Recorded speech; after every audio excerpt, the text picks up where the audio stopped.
नमस्कार, आप देख रहे हैं द प्राइम डेस्क। गाज़ा में इजराइल और फ़िलिस्तीनी आतंकवादियों के बीच 13 महीने से जारी इस जंग में मरने वालों की संख्या 43,500 के पार हो गई है। शनिवार को हमास द्वारा संचालित गाज़ा के स्वास्थ्य मंत्री ने बताया, पिछले 24 घंटों में 44 और लोग मारे गए हैं। अब तक इस संघर्ष में कुल 43,552 लोगों की जान जा चुकी है और 1,02,765 लोग घायल हुए हैं।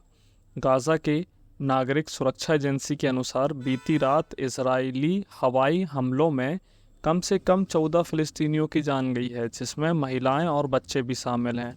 इजरायली सेना ने बताया कि उसने उत्तरी गाज़ा में दर्जनों आतंकवादियों को निशाना बनाकर हमले किए हैं। इन हमलों के बीच इजराइल ने उत्तरी गाज़ा में हफ्तों बाद पहली बार राहत सामग्री पहुंचने की अनुमति दी है।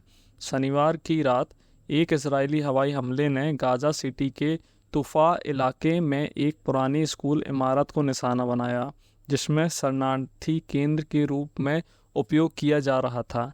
इस हमले में 6 लोगों की मौत हो गई, जिनमें 2 पत्रकार, एक गर्भवती महिला और एक बच्चा भी शामिल था। गाज़ा के स्वास्थ्य मंत्रालय ने कहना है कि यह हमला फ़िलिस्तीनी इस्लामिक जिहाद के एक आतंकवादी को निशाना बनाकर किया गया था। हालांकि इजराइल सेना ने इसके बारे में अधिक जानकारी नहीं दी।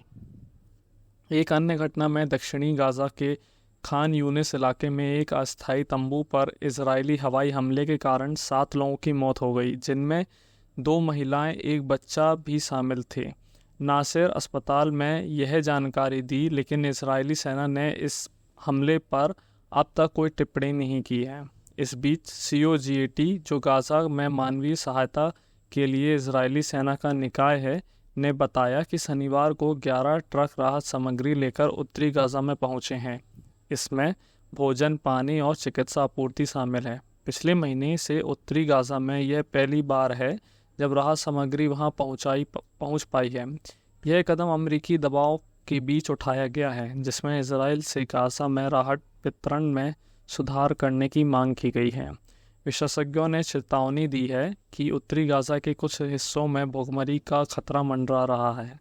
इजराइल का वर्तमान सैन्य अभियान जबालिया की घनी आबादी वाले शरणार्थी शिविर पर केंद्रित है, जहां इजराइल का कहना है कि हमास ने फिर से अपनी गतिविधियां शुरू की हैं।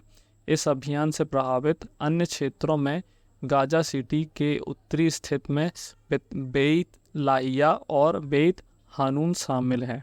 संयुक्त राष्ट्र का अनुमान है कि अब भी उत्तरी गाज़ा में हज़ारों लोग मौजूद हैं। इसी हफ्ते गाज़ा के स्वास्थ्य मंत्रालय ने बताया कि गाज़ा सिटी के उत्तरी हिस्से में अब एम्बुलेंस और आपातकालीन सेवाएं काम नहीं कर रही हैं, जिससे हालात और गंभीर हो गए हैं।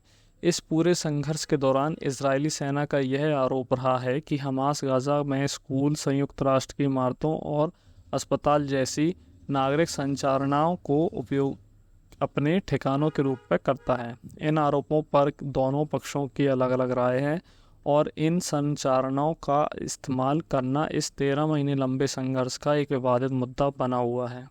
इस जुलाई में भी इजरायली हवाई हमले ने गाज़ा के मध्य शहर देर अल बाला में एक लड़की के स्कूल निशाना बनाया, जिसमें शरण लिए कम से कम 30 लोगों की मौत हो गई। इजरायली सेना का कहना था कि इस स्कूल में हमास के कमांडर सेंटर रूप में उपयोग किया जा रहा था।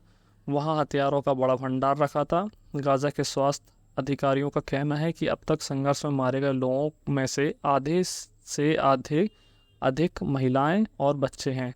संघर्ष की शुरुआत 7 अक्टूबर 2023 को हुई थी, जब हमास आतंकवादियों ने इजराइल पर हमला किया था, जिसमें लगभग 1200 लोग मारे गए थे और 250 से अधिक अपहरण कर लिए गए थे। आज की ताज़ा खबरों में इतना ही। गाज़ा के इस संघर्ष पर अपडेट के लिए बने रहें द प्राइम डेस्क के साथ। धन्यवाद।